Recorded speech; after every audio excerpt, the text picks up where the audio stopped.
এই আমরা ঘোষবাড়িতে এখন সকালবেলায় বাজার করতে আসলাম। এখানে পুজোর প্যান্ডেল হচ্ছে, দুর্গা পুজো হবে। এই ঘোষবাড়িতে এখন আসলাম সকালবেলায় বাজার করতে। আজকে রবিবার, ছুটির দিন। ছেলে যাচ্ছে, ওর বাবা আগে চলে গেছে। কত সুন্দর পরিবেশ সকালবেলায়।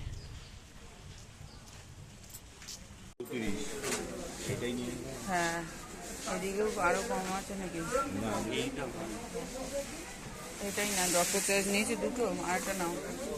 চারটে, তিনটে নেবে, চারটে নেবে। থাক।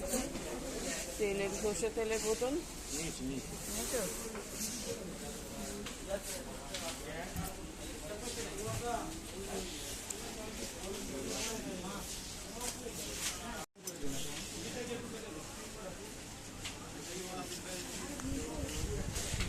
দেখো, সকালবেলা একবার বাজার করে এসেছি, আবার এখন বাজারে গেলে কিরকম নেশা। বাজারে গিয়ে কত বাজার করে এনেছে। এই দেখো, এই আবার শশা কিনে এনেছে। এইগুলো মাছের সাথে এনেছে, ধুতে হবে, সব বেসিনে রাখছি। মাংস এনেছিল, কম পড়বে বলে আবার এই যে গিয়ে মাংস কিনে নিয়ে এসছে। এখন এগুলো আবার ধুতে হবে, বাছতে হবে। তারপরে এই মাছের মুড়ো নিয়ে, এটা ইলিশ মাছ নিয়ে এসছে। এই যে এখানে মাছের মাথা নিয়ে এসেছে, কাতলা মাছের মাথা। এখানে আবার পাবদা মাছ এনেছে। আর ট্যাংরা মাছটা আমি ফ্রিজে ঢুকিয়ে দিয়েছি, ওই জন্য ওটা দেখাতে পারলাম না। এই যে পাবদা মাছ, পাবদা মাছটা কেটে এনেছে, ভালো করেছে। ইলিশ মাছও কাটা, শুধু ট্যাংরা মাছটা আমার এখন সময় হবে না বলে আমি ফ্রিজে ঢুকিয়ে দিয়েছি, ওটা কালকে কাটবো।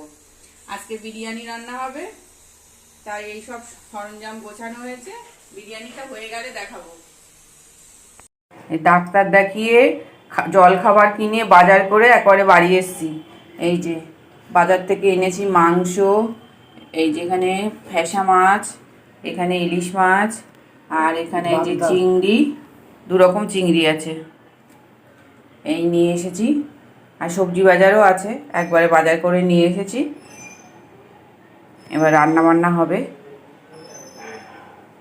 সব মাছ কেটে নিয়ে এসেছি, এখন শুধু এই চিংড়ি মাছ আর এই মাছটা কাটতে হবে। মা যাবে কাটতে।